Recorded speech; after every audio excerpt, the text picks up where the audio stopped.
Saint look बद्दल आमच्या वेंगुर्ल्याची जनता अतिशय भावनिक आहे. प्रत्येकाच्या कुटुंबाची एक भावनिक नातं सेंट लूकशी जुडलेलं आहे. आणि म्हणून 3 दिवसा अगोदर जेव्हा आमचे आदरणीय रवींद्र चव्हाण साहेब वेंगुर्ल्याच्या दौऱ्यावर होते, आमचे भारतीय जनता पक्षाचे माझे सहकारी आपटेजी या सगळ्या लोकांनी गेले 14 ते 19 मध्ये जेव्हा आदरणीय मुख्यमंत्री म्हणून देवेंद्र फडणवीस साहेब काम करत होते, तेव्हा ह्या सेंट लूक्स हॉस्पिटलला मोठ्या प्रमाणामध्ये त्यांनी पुढाकार घेतला. एका टप्प्यावर आणून त्या विषय सोडला. आज मला आनंद वाटतो की गेल्या 2-3 दिवसाच्या पाठपुराव्यानंतर धर्मदाय आयुक्ताकडून आता हा लॉ अँड ज्युडिशरी खात्याकडे गेलेला हा सेंट लूकचा विषय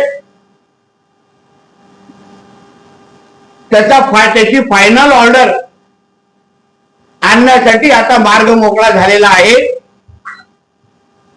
आता ह्या पुढे आम्ही सेंट लूकच्या त्या सगळ्या लोकांची आम्ही बोलू आणि लवकरच आमच्याच वेंगुर्ल्यामध्ये कोणाला ना बांबुलीला जायला लागणार, कोणाला गोव्याकडे जायला ना लागणार. वेंगुर्ल्यामध्ये राहूनच एक सुसज्ज असं एक हॉस्पिटल आमच्या वेंगुर्लेकरांच्या सेवेसाठी उपलब्ध करण्यासाठी आम्ही आता कटिबद्ध आहोत.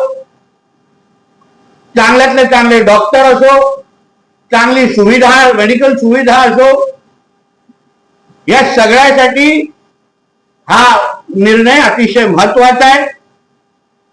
आणि ते होत असताना मी एवढं पण आश्वस्त करतो जिल्ह्याचा पालकमंत्री म्हणून की आपल्याकडे असलेली आता उपरुग्णालयामध्ये असलेली जी काही सुविधा आहे त्याच्यावर पण आम्ही काम करणार आहोत. तिथेही चांगले डॉक्टर, तिथेही चांगले फॅसिलिटीज देणार आहोत, जेणेकरून आरोग्याच्या ह्या विषयामध्ये आमच्या वेंगुर्लेकरांना कोणावरही अवलंबून न राहता आपल्याच शहरामध्ये आदर्श एक आरोग्याची सुविधा उपलब्ध करून देण्याच्या दृष्टिकोनातून आता आमचे ठोस पावलं आम्ही उचललेली आहेत. एकदा काय ती 3 तारखेनंतर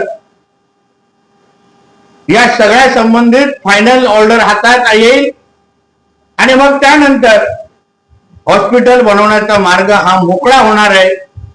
आणि म्हणून प्रत्येक वेंगुर्लेकरांचा जो अतिशय जिव्हाळ्याचा जो विषय हा सेंट लूकचा होता, तो आमचे आदरणीय मुख्यमंत्री देवेंद्र फडणवीस साहेब, आमचे आदरणीय रवी चव्हाण साहेब या सगळ्यांच्या पाठपुराव्यामुळे आज त्याचा मार्ग मोकळा झालेला आहे.